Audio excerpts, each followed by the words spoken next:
What's up guys, today's video is on the top 3 best Android smartwatches of 2024.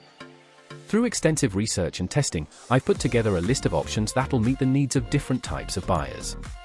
So whether it's price, performance, or its particular use, we've got you covered.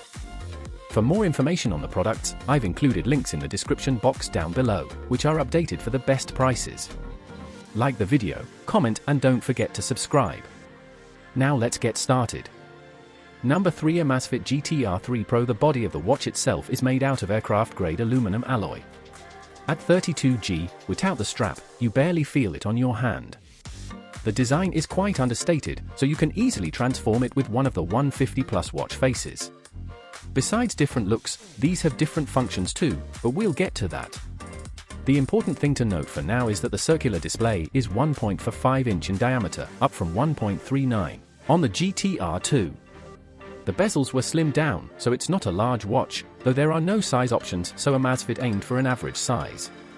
The 1.45 inch display is in a mold with a higher refresh rate than before. The second generation watches ran at 30 Hz, while the GT R3 Pro display goes above 50 Hz, though we don't have an exact number. Anyway, the bottom button is used as a shortcut to your most commonly used feature.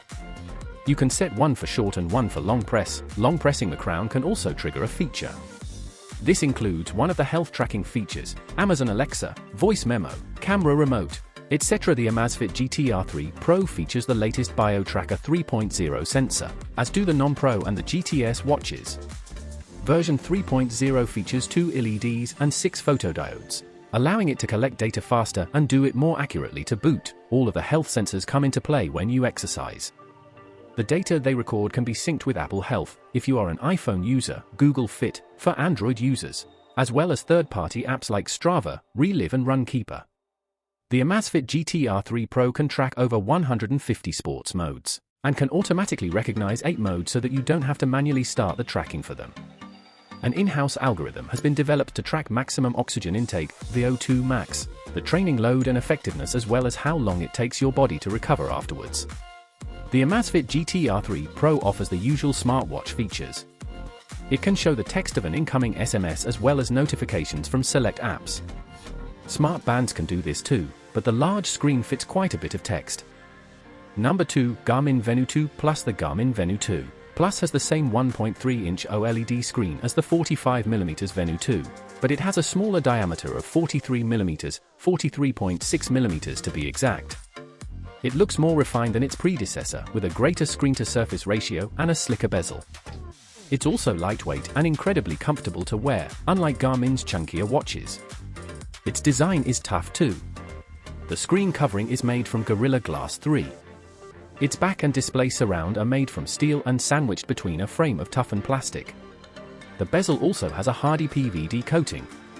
The Garmin Venu 2 Plus has a slightly lighter approach to data than top-end models like the Epix and Fenix 7. Your workout routine isn't analyzed to show whether you're making progress, potentially overtraining, or letting things slip. All features we've come to expect from top-end Garmin watches. As with the Fenix 7, the SpO2 monitor on this model throws out unreliable results, which means that you can't trust its blood oxygen readings. We also found its floors climb data to be way off. On 2 separate days it recorded 27 and 29 floors respectively. Sure, we went for a run on those days, but we definitely were not climbing mountains. Other recorded stats were much better. Like the Fenix 7, we found that the Garmin Venu 2 Plus was excellent when it came to heart rate monitoring. This is no surprise as it uses the same Elevate for HRRA tech. It's occasionally a little slow to monitor sudden heart rate leaps if you're doing interval training, but we think it's relatively reliable for a wrist tracker. Number 1, Mobvoi TicWatch Pro 5. The TicWatch Pro, the 5th of, may not be as slim as the Pixel Watch or as iconic as an Apple Watch, but it's still a good-looking device. It has a round face with a 1.43-inch OLED display and a relatively slim bezel around that display. It's a little thick, at 12.2mm. I suspect those with smaller wrists might find it a little chunky. To my eye, it's slimmer than devices like the Apple Watch Ultra or the Garmin Fenix 7S Pro. The Pro 5 features Qualcomm's new Snapdragon W5 Plus Gen 1 chipset, which handles day-to-day tasks with ease. I found it easy to control Google Home devices, quickly check the weather, and so on. The wearable never really skipped a beat while I swiped around its interface and, even when initiating workouts, it was able to hold its own quite easily. The only time I really found myself waiting for the device was when starting an outdoor workout that required GPS lock. However, that has little to do with the processing power.